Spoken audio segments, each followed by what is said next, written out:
The moment I had been dreading finally arrived. My husband, who has tormented me endlessly, and his ever-judgmental mother have moved in. I can't even count the number of tears I've shed and the times I've been hurt. Despite it all, I've held on, trying my best to fulfill my role as a wife and homemaker. But my husband never seemed to care about my struggles. He even decided to move his mother into our home without consulting me. "Is your mom all moved in?" I asked. "Of course she is," he replied. "Well, here's the thing. She's settled in, and in fact, I just finished moving back to my parents' home." "Wait, what? Your parents' place?" His voice over the phone was tinged with panic. I could tell he hadn't seen this coming. "But don't think it ends here. I owe you for all the pain you've caused me.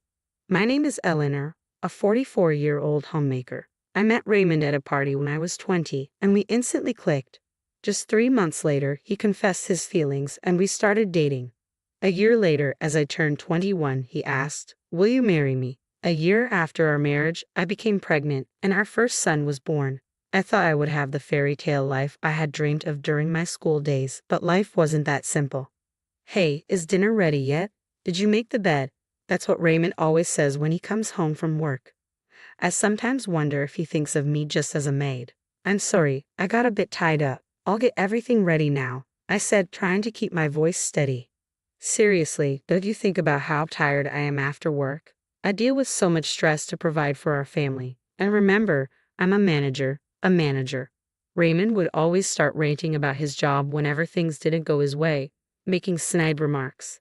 He wasn't like this when we first got married.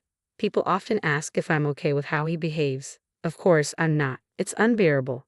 But honestly, I do appreciate that he brings in the money. Thanks to Raymond's good salary, we've never had financial troubles.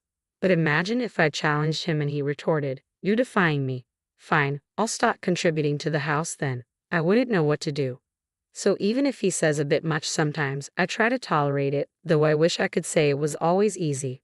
But with the way Raymond's been acting lately, even that tolerance is strained. Like the other day, he ranted, "Why aren't the clothes dry? You didn't even use the dryer, did you? I told you before I like my clothes feeling cozy. They need to be fluffy from the dryer." I had a lot on my plate with shopping and chores, so I didn't get to the dryer. That's not the point. I work hard every day, but what about you? Aren't you a homemaker? Shouldn't you have time for at least this? Raymond never does household chores. He believes that's the wife's job. Just because I'm a homemaker doesn't mean I always have free time. I wish he'd help out a little. It was the same story when our child was born. Always some excuse about being busy or tired from work. So I've done all the household and childcare duties by myself. But there's another source of stress. My mother-in-law. "Eleanor, did you clean this properly? And what are you planning for dinner tonight?" Surely not some takeaway. Whenever my mother-in-law visits, she's always like this. She constantly looks for my mistakes and never hesitates to criticize. Both mother and son act similarly. Like they say, the apple doesn't fall far from the tree. And today she started again. "Eleanor, how many times have I told you to clean the house every day to make it comfortable for my son? Why don't you? Are you ignoring my advice on purpose? This is why I was against my son marrying someone like you. You can't even manage the house properly. Just looking at you infuriates me." Constant criticism from Raymond and my mother-in-law. I endure it all with a smile. But there's one thing I just can't overlook: my mother-in-law's gambling habit. Whenever she has the chance, she's playing poker, slot machines, roulette, or craps. She just loves to gamble and spends all her money in the blink of an eye. Worse still, she laughs about it, and Raymond just laughs along with her. Hold on a second. Whose money do you think you're using? The money my mother-in-law spends on gambling comes from our household savings. I've brought this up to Raymond multiple times, but he just brushes it off. "Hey, could you tell Mom? I mean, I could tell her, but if I do, I think she'd be really shocked. Plus, I'm so busy with work." I don't think I can discuss it calmly. He always comes up with these excuses and never asks. So I decide to convey Raymond's message to my mother-in-law for him. "Why can't a mother use the money her son earns?" "He told me I can use as much as I want," she retorted, thinking that Raymond would back me up. I say Raymond feels the same way. "Could you please stop using our household savings without asking?" "Right, honey." But Raymond interjects, "What are you talking about? The household savings are for all 3 of us, excluding only Mom." Is she wrong? Sorry, Mom. Don't listen to her, she's lying. You can use the money as you always have. This is how Raymond always changes his story depending on who he's talking to.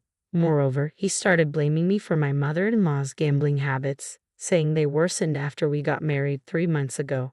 That's just not true. Even before our marriage, my mother-in-law was gambling frequently. Whenever I went shopping, I'd see her coming out of the local poker club. But when I bring this up to Raymond, he accuses me of lying and then ignores the issue.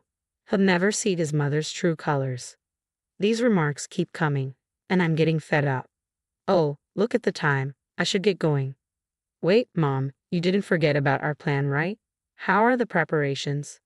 Yes, they're well underway. What plan? What are these two up to? I'm taken aback by Raymond's sudden question and try to figure out their scheme. With that, my mother-in-law, humming a tune, leaves in high spirits. At last, she's gone. I think to myself. I look over, and Raymond is grinning from ear to ear, waving until his mother's out of sight. A week later, I finally understood the meaning behind Raymond's words about preparations. Have a good day, I say, but there's only a slam as usual.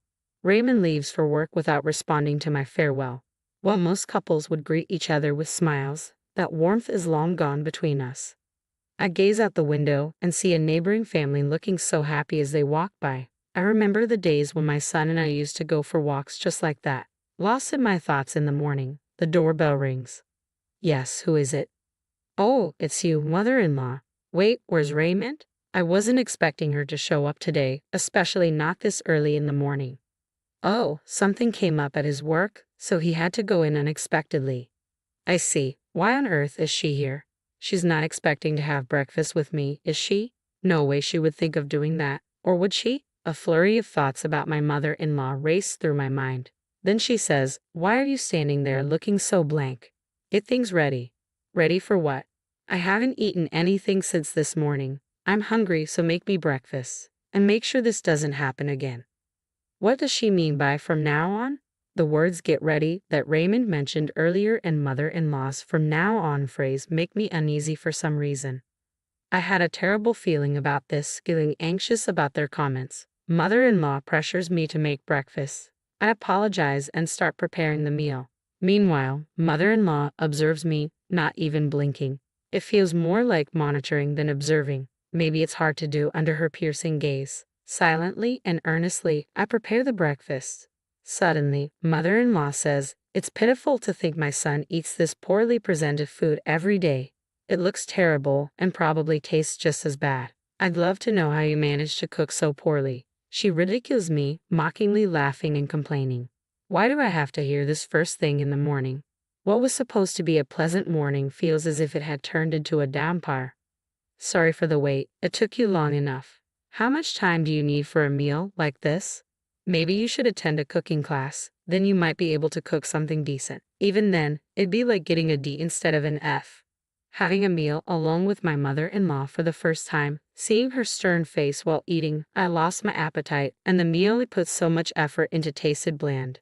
Suddenly, my mother-in-law sat down her fork, stating, "I don't even feel like eating this. Clear it away." I'm sorry, I just can't take this anymore. I wish she'd leave sooner.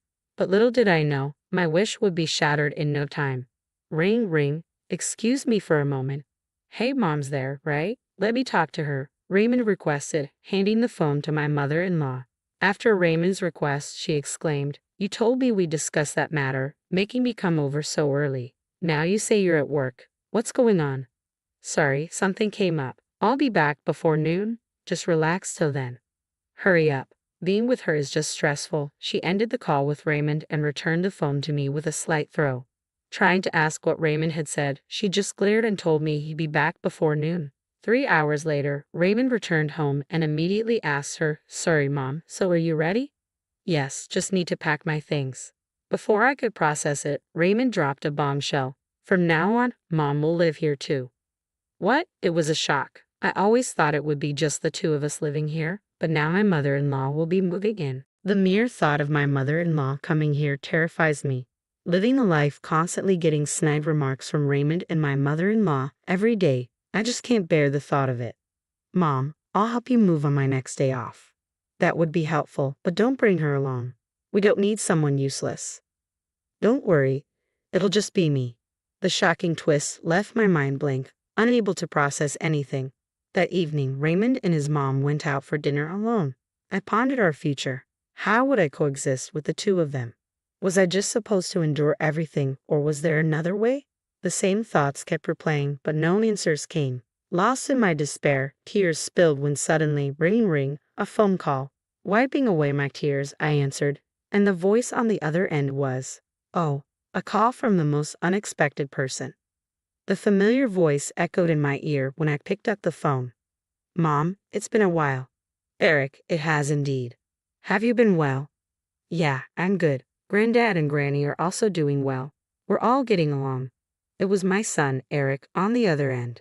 After graduating from college, Eric took a job at a company near our family home. Because his work was close, he had chosen to live with his grandparents away from us. When will you come to visit? It's been years since you last did. The two of them really want to see you. I'm sorry, I've been so busy and just couldn't make it to the family home. Busy with what? Isn't it because of Dad and Grandmother? He hit the nail on the head. The reason I couldn't visit was indeed because of those two. Raymond didn't like the idea of me visiting my parents. As a homemaker, Raymond only sees me as a mere housekeeper. He has this ridiculous notion that I should always be taking care of the home, and his mother shared the same view. She too only saw me as a convenient housekeeper, always expecting me to tend to the house. So I felt trapped, unable to leave and just living within the confines of our home. It felt like I was a bird caged up. Eric knew this. He once visited this house and remembered the words Raymond and mother-in-law had hurled at me. Aren't you a homemaker? Then you need to do your household duties properly. A housekeeper who can't even do chores is useless anywhere. Be grateful you're even needed here by us. It was then that Eric first realized the treatment I was getting from the two of them. I thought as much. I'm sorry for making you worry. Listen, Mom, I have an idea. Then Eric suggested something unexpected. It was something I hadn't ever considered. Really? Are you serious? Of course. It's to help you, Mom. While it might seem obvious, Eric's words became the lifeline I needed for my hellish life. From the next day, while Raymond was at work, I started implementing what Eric had told me to do, being cautious not to let Raymond notice and always vigilant for the often unexpectedly appearing mother-in-law. There were a few close calls. Hey, have you been up to something lately? Why do you ask?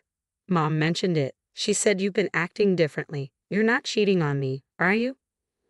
Last time, Raymond's ridiculous misunderstanding saved me, but I can't underestimate my mother-in-law. She's sharp. I need to be more careful and not let my guard down around her. Still, it's clear that Raymond doesn't really care about me. Well, that's fine. It actually makes things easier for me. In fact, it's a relief. I can't wait to see how they'll react to what comes next. Ring ring. Mom, how far along are you with the preparations? I've got everything ready and I've made a lot of progress. Now we just wait for the day. Speaking of which, do you know when Grandmother is moving in? She's moving in the day after tomorrow. I overheard them talking about it when they were in a good mood. I have to make sure they pay for everything they've done to me. The climax is approaching. The morning my mother-in-law is set to arrive. Don't slack off just because I'm not around. Also, help Mom with the luggage when she gets here and keep the house clean. Mom said she won't forgive even a speck of dust. I understand. After seeing Raymond off, I start the final preparations. Then the doorbell rings. Good morning, Mom. Eric, I'm sorry, but can you help me? Of course, let's get this done quickly before Grandmother arrives. With Eric's help, we finalize everything, and 30 minutes later, we're ready. All right, let's go. I hop into Eric's car, and we head to a certain place. Ring ring. Hello, the moment has arrived. Raymond and mother-in-law have tormented me endlessly. I don't even know how many tears I've shed or how much pain I've endured.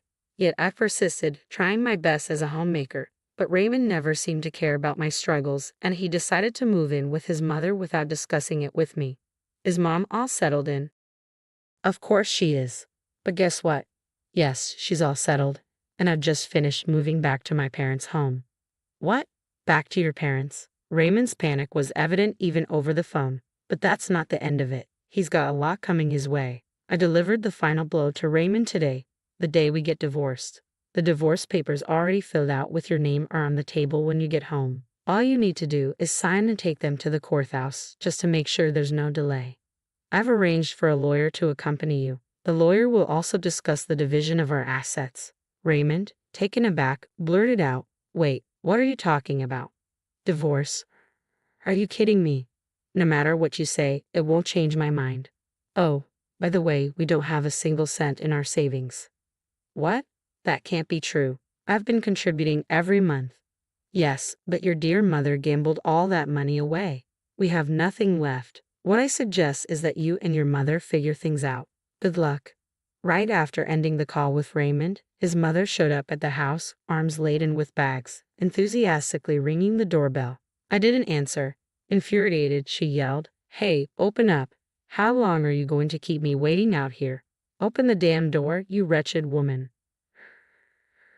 Screaming and swearing at the front door attracted the attention of a passerby. They suspected her of causing trouble and called the police.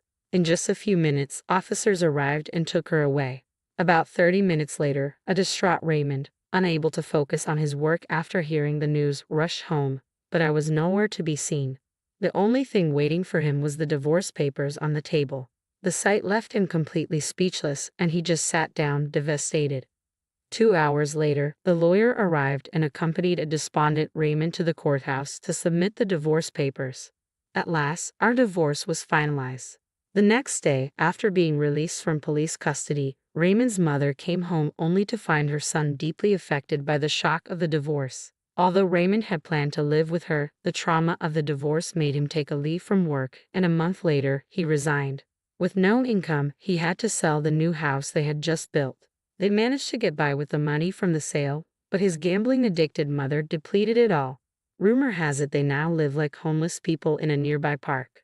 After the divorce, I began to live peacefully at my parents' house. The money from the sale of the house came to me as well. With that money, I commented, "This place is lovely." Yeah, it's a popular resort hotel these days. I was on vacation with my family, finally free from the nightmare. I could live my life on my own terms. That joy is unparalleled.